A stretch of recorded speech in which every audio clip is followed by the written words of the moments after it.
Hello everybody, welcome back to our workshops on the Bach cello suites on IDAGIO Live. I am Jean-Guihen Queyras, very happy that you are back with us. And tonight we will talk about the Gavottes from the fifth suite. And my guest, yes, it seems to be working this time around, will be Vito Žuraj, composer. I'm saying this because some of you who follow it on social media and everything, we had Vito was supposed to be with us in December in one episode, and we had a little technical misunderstanding with IDAGIO, and then this episode had to be postponed. So Vito is back with us today, and I look forward to ask him about what he thinks of Bach, of the cello, all these things that we have been dealing with here. I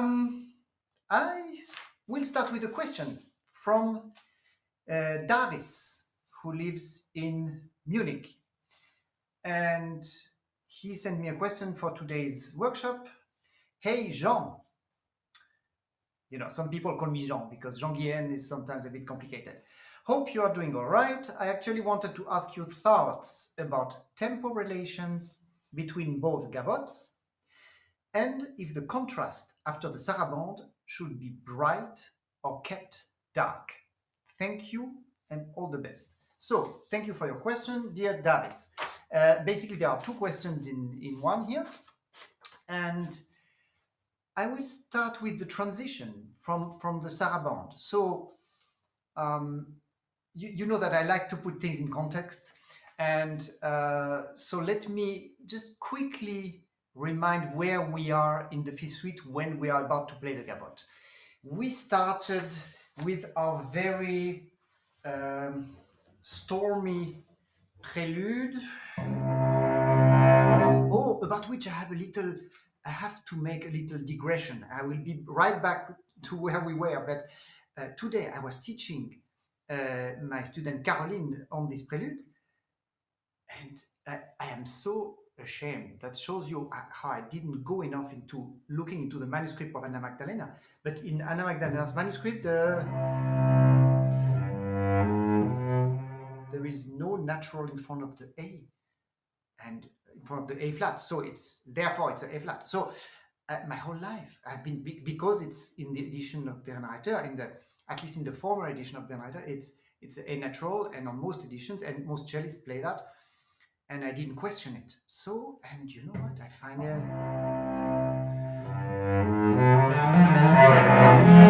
So, let's go back to where we were.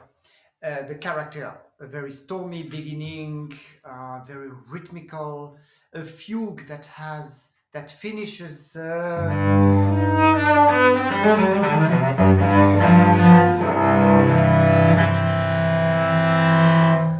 So a lot of energy created to finish with this tierce picard on the last chord, an allemande which is still in these French rhythms, and so therefore dotted rhythms and a lot of ornaments.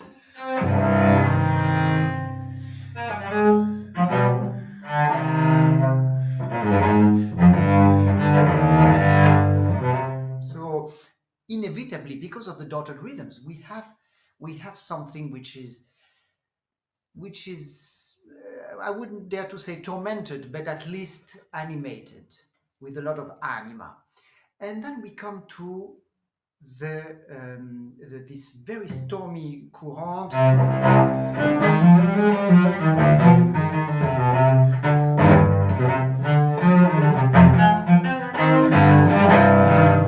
which is very short, very concentrated, and again quite dark in its color. And from there we have this first, I would say, quite spectacular contrast and systemic change, because through all of this energy we land in something which is timelessness and without gravity, in a way. I mean gravity in the sense of the physical aspect.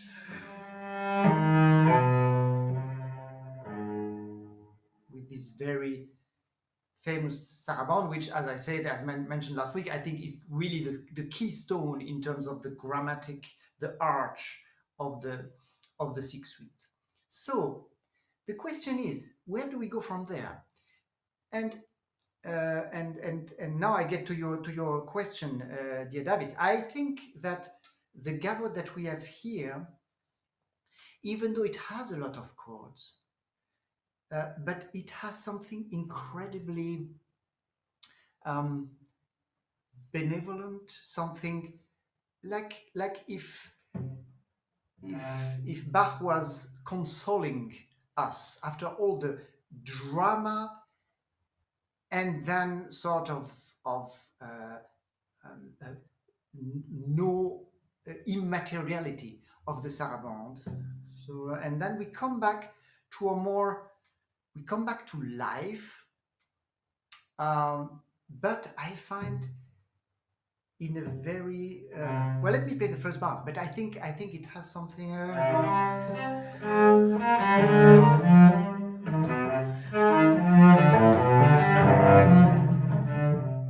So I think it has something very gentle, very soothing, which is why I mentioned it in the title. If you saw it on the IDAGIO app. So therefore, and to finish on this subject of the transition and of the character of this suite, for me, again, one last time, I promise, I want to repeat that for me, the sarabande is where everything leads from the first suite. The sarabande of the fifth suite is this sort of keystone, and then there is a before and an after this sarabande. That I am absolutely aware this is very subjective, but this is how I have already for many years felt very strongly, and therefore that the intensity is accumulating until the courante of this fifth suite, and then we have this sarabande, which sort of puts everything in question, and after that we are changed. We are other human beings after, like a sort of after having an experience of going beyond something. So this is I'm absolutely aware I'm putting a lot of my own subjectivity in there. Now, therefore, before I go to your second part of your question, dear Davis, about the tempo relation between the gavottes, I'll get there when I get to the second gavotte. I think there is this one, in terms of the tempo, it cannot be, because of all these chords that we have, it cannot be a very fast one.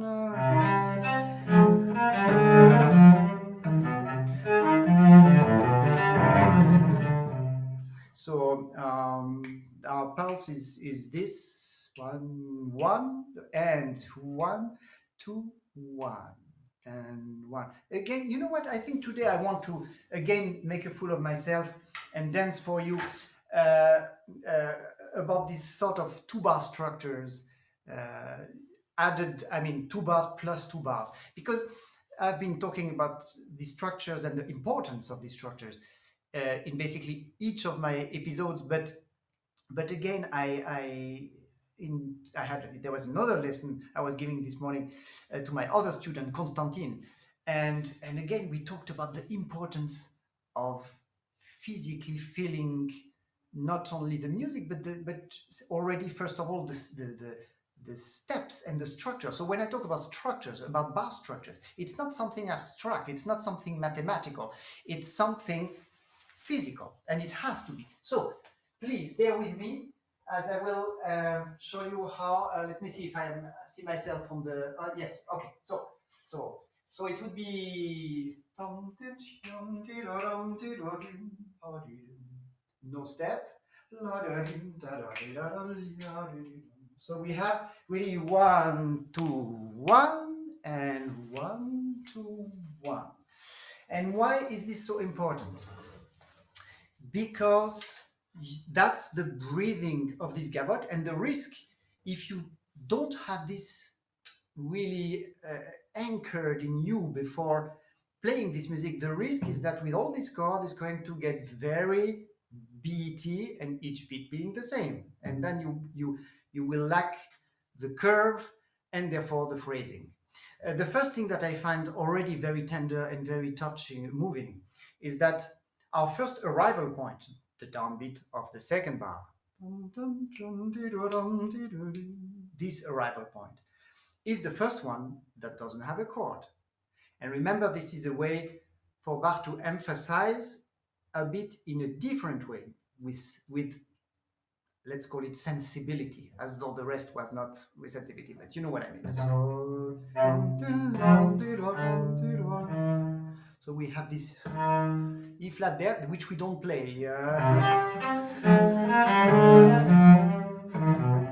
And I think immediately you want to give it some more attention. I can't avoid it. And then, of course, the next cycle of two bars, he will, on the contrary, all the steps are without chords, and the final chord, the chord corresponding to the one which was without chord, the final arrival point of this second structure of two bars has a big chord. So that we already have all the elements that help us to feel that it's going to be N1 to 1, N1 to 1, that it's going to be a different feeling, which is exactly what we want. So let me play the whole thing again.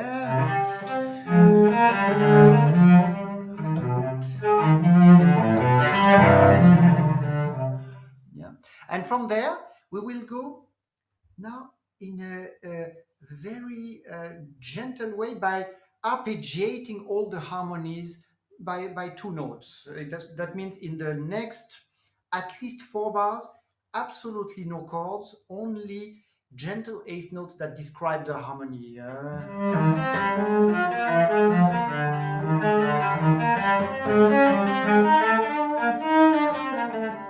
So needless to say, all of these are chords which are arpeggiated. So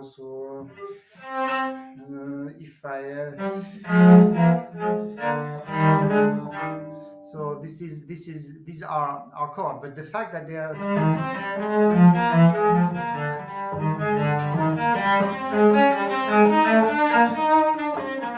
and then for the final stretch, again, many chords, everything harmonized.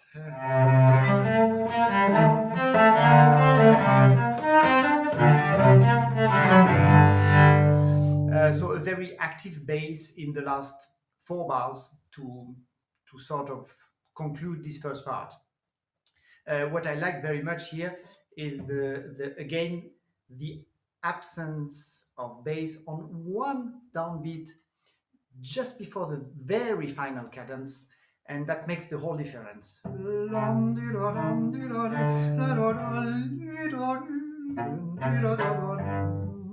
And that's so genius.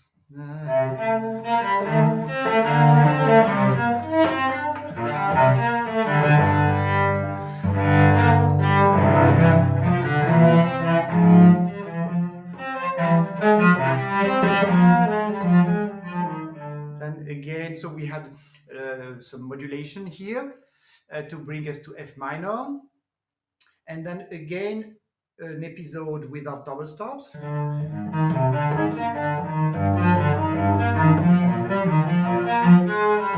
And then he really goes for it by having a very active bass, harmonized. That means many chords.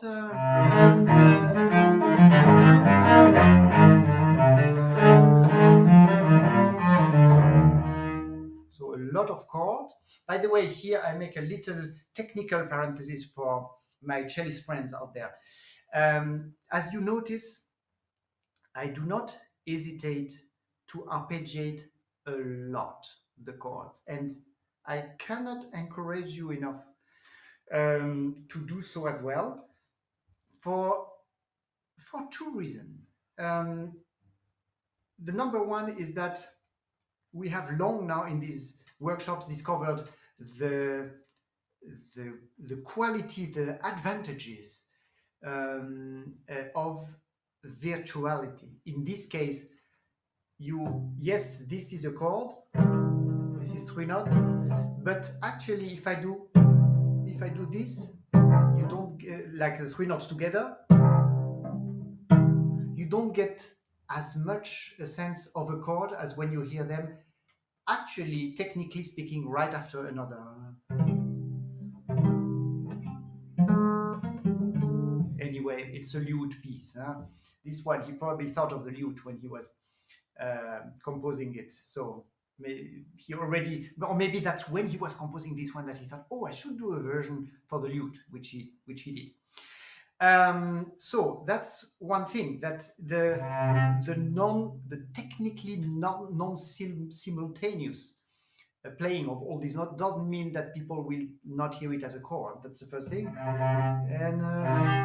And the other thing is that paradoxically you will be able to give more a sense of pulse if you arpeggiate, because then you can really decide, and most of the time your pulse should be on the top of the chord.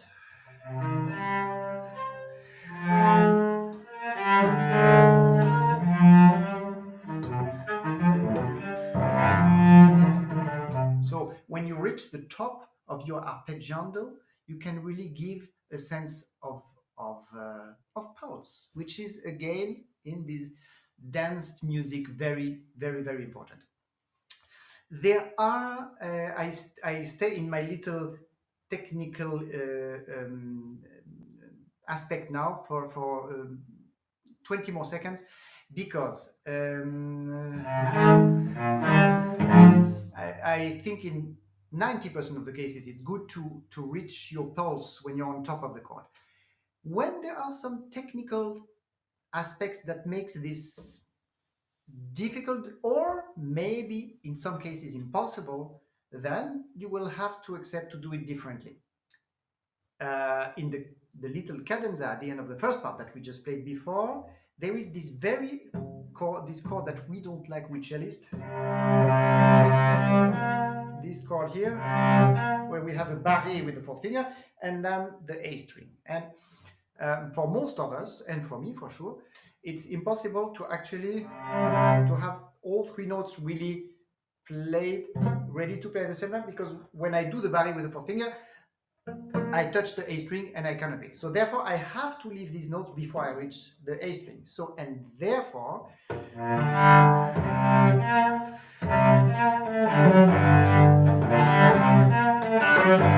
well, I also reach my pulse on the top, but instead of doing a regular arpeggio, I count. There is a constraint of my physiology and the instrument I play. Therefore, I really play a fifth as an upbeat, before the beat, and we will see at the end of the second part there are at least two of this chord, or maybe more, or maybe three in a row. And so we have to, three times in a row it comes at the end. I'm just seeing now. So we have to make arrangements with the difficulties that the composer gives us. So we reached A flat major.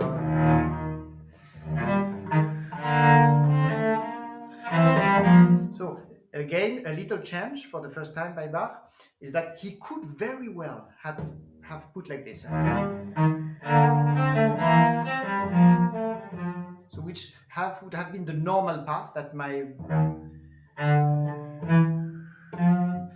bass does this. Instead of that, he wants to create a longer phrase. He doesn't do this usual pattern. He delays the bass to the last beat. No bass now,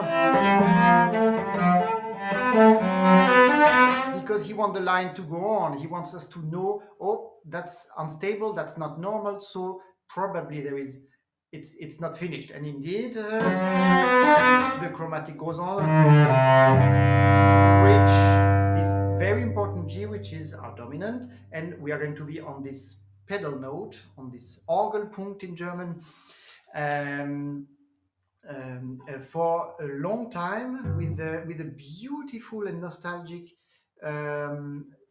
downward line of both soprano and middle voices answering each other.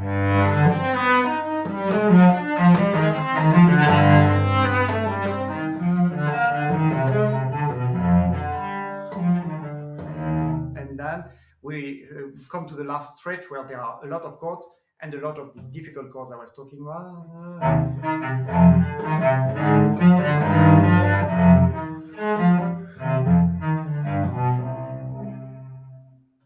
And we finish this.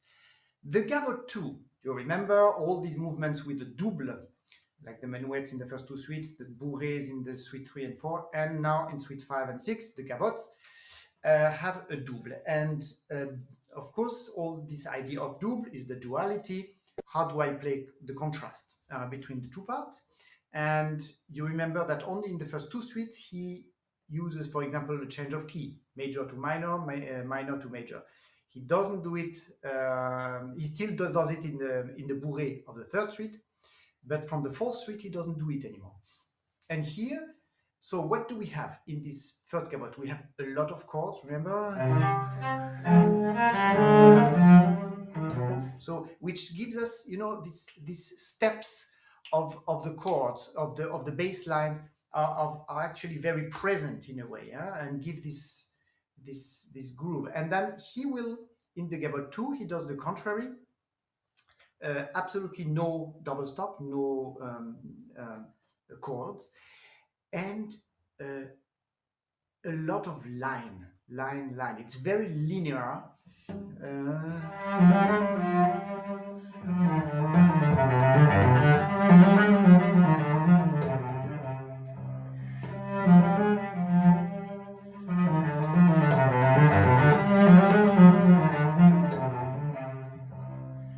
So a few things I want to say at this point is that, first of all, I will answer Davis's question about the tempo relation. You know, it's not even that I try to constrain myself to keep the same tempo. For example, when we get to the gavotte of the sixth suite, I change the tempo quite radically, and I will explain why when we get there. But here, I actually don't need, so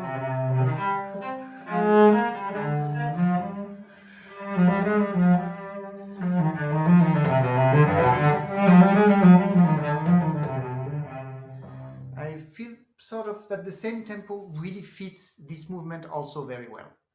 So there is something about these ternary rhythms, these triplets, that are going to be the whole way through this gavotte 2, which is I feel, well, this rhythm itself, this motive itself, and with this motive which turns around itself around the note of G. So we are not going anywhere, right? We are sort of and then we and then so each time we come back to this motive, which is a sort of, I experienced it a bit like a question. In the beginning of the second part, we have the same motive in E flat major. So still this thing turning around itself.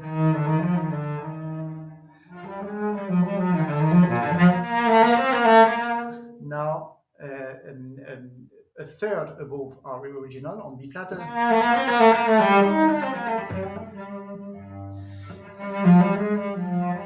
Again.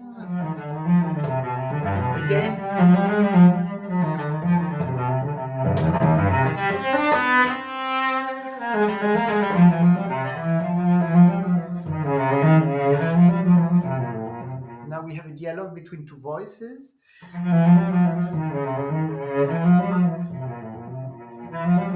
So for a moment, this upper voice was sort of stuck on the same,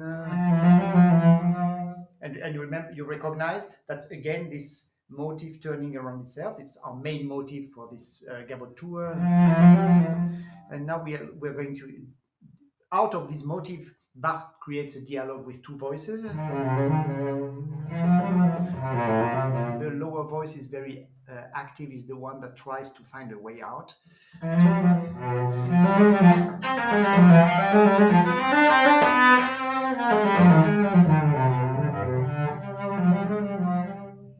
motif shortly before the end.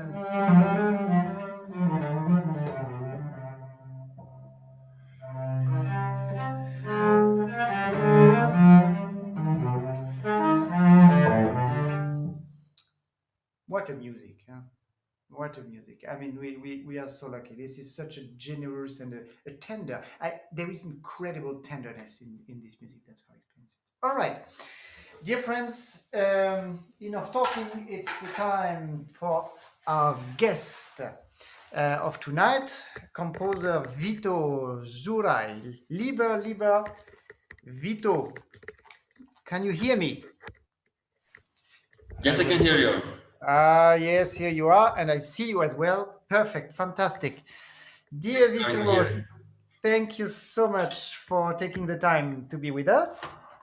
I know that you have been busy lately for a very good reason, because you are actually working on the new cello concerto, which I am so excited to premiere. Hopefully, we don't know yet, maybe in March in Berlin, or if we postpone it because of COVID, but it will come, the day will come, and I'm already very excited about this. Vito, when we were talking about this in preparation a little bit of this episode, you told me actually Bach has been super important in your life very early on. That it Bach was at the center of your musical life for a very long time already, no? Yes, that's true. It is still time when I was playing cello actively. I played it only for 6 years, so I'm anything but virtuoso. But I was just listening a lot, especially to suites, and played some of the very easy to play movements. And then I think it was like I was like 10 or 11 years old. So when I decided to compose for cello back then, of course, first pieces would sound something like Bach, not nearly as good, but trying to imitate some gestures and like in stile. Mhm. Yeah. So because you are mainly a pianist, but you play the cello as well, no? Yes, I played for a very short time, but I mainly if I would like to play something for you, I would use the piano. Yes. Um, I We had this interesting discussion as well, where, and that embarrassed me a little bit, where we were trying to find amongst the great composers, the ones so I'm not talking about cellists who are composing like Davidoff and like Popper. And Popper did some great pieces, repertoire for cello. He's just like one of these. It was in this tradition of the great virtuosos who were also able to compose very interesting music. But amongst the great composers through the history, it's quite rare to meet one who is actually a cellist, and that frustrated me when we were trying to find one, you and I, and we actually again and again came back to the fact that most of these composers are played a harmonic instrument. I mean, like most of them, a keyboard, no? Yes, exactly. Like Yeah. Dvorak, Strauss, of course, and people who played keyboards. And it's I think it's not only for cello. I think for composer it's important to know all the instruments. And then if a especially good idea comes, then as a composer, just feel you have to use the instrument, be it cello or trumpets or flute, just express yourself through different media. So it's hard to say that it is important to be a virtuoso on a specific instrument to actually write something special for this instrument. Some composers did that, like Paganini. That there are many composers who lived after Paganini and composed pieces which were like variations on a theme by Paganini, which is a great credit to the composer Paganini. But it is one part of the truth. Um, and I see there are. It's so interesting. I feel so lucky that I've been able to work with so many composers in my years. For of course, starting with intercontemporain back then, but also since then, and and and there are some very different ways to compose. Um, you There are two things that strike me, dear Vito, with you is that um, first of all that you do need to get to the instrument in order to compose for it. Well, anyway, you have played some cello, but my sense is that somehow if you will compose, I think you composed like a horn concerto, if I remember well, right, or Yes. something like this. Yeah, probably you did take the horn and you tried on it. I mean, you need to feel physically the instrument for which to compose. Is that true? Yes, it is true. I need. When one part is to touch the instrument to actually work on an instrument. But actually, even more important for me is to work with a musician who plays that instrument. Yes, Jean-Guihen, of course, to work with you intensively when I'm composing a cello concerto for you. But Yes. Yeah. for any other instruments as well. But like, I mean, even if I cannot play it, just to get in contact to see what is the effort to play it, what is special, to work with the musician especially. For me, every musician is like a piece of gold, like a gem who has played the instrument for many decades and just like the person who grew with the instrument together in some higher form of a being, and then beautiful things can happen, and I'm very inspired by that. Yes, that's exactly what I was going to mention to our viewers, that Vito came to my place already. I would say probably almost 2 years ago. You started to get in touch and say, "Okay, I'm coming to Freiburg. Can we work?" I was like, "Hey, wow! The concert is in 3 years. I see, or 2.5 years," and I was very impressed. And so. Is it that you want to try to find maybe some, because we all performers, we all have our own idiomatics, or some ways to phrase, some way to breathe the music. Do you want to incorporate that in your composition, would you say? Yes, I do. Yes, I do, because the instrument itself is just an object, and Mm. it is being given life by the interpreter, and every interpreter has his own approaches to the instrument. And especially you who played so many contemporary music as well, knows so many different pieces and has so many advices, which score to take a look at, which sound of a cello might seem interested, and these are aspects which gave me a lot of input. Mhm. But then, on the other hand, you don't just stop there by taking from your interpreter. Do you think, Vito, would you allow me to show our viewer one uh, playing technique that you invented Yes, while researching for this concerto? of course. So, so the last visit I had from Vito uh, is was you were here just last week, dear Vito, Exactly. very very recently, exactly, and you brought me a gift, and this gift is a big box of Faber Castle. We are making now some publicity of these big Pencils. Yeah. pencils with, very important, and you will see why now, with these little, I don't, how is it called in English, these Not. little I think it. knobs. Ah, yeah, knobs, which are originally just so that you can grip your pencil better. But for Vito, there is another use that I'm going to show. I have to take off my headphones for a second. And Vito, I didn't practice yet, so it's not going to be perfect and like in your concerto. But so at some point during your concerto, I will have to put down my bow and take this in my right hand. You see, I cut this in order to not endanger the cello. I cut the tip of the pencil. And here's what I have to do.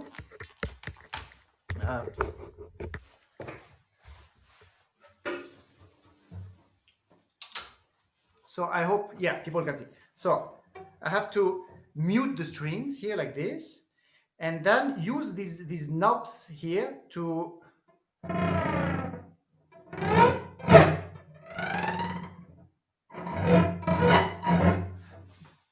that's a very primitive demonstration of something that you have developed in the concerto, and which is and I'm fascinated to see. Oh yes, there are still ways to make our instruments sound like something else, and it's very very very exciting. That's yeah. Well, dear Vito, I think we have to leave the room because there will be a concert soon now on the same platform. Thank you so much for taking the time, dear Vito, and I look forward to keeping working on your concerto. We will keep you posted out there for about this project on social media, on Vito's social media and on mine. And I will see you in 2 weeks, dear followers of these workshops. Next week I won't be able to do a workshop, but so in 2 weeks, and in 2 weeks we will conclude the fifth suite with the jig.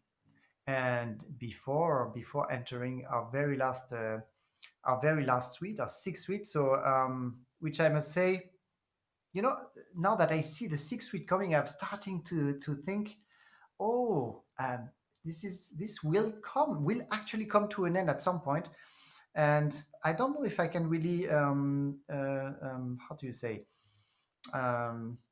renounce on being in touch with all of you out there, and because I get more and more feedbacks, which by the way are very very moving every time, and I'm so happy that this seems to be meaningful for quite a few of you out there, and therefore I've already started to think about how this adventure could continue with other repertoires in other forms, and like we have done until now with all your questions and inputs.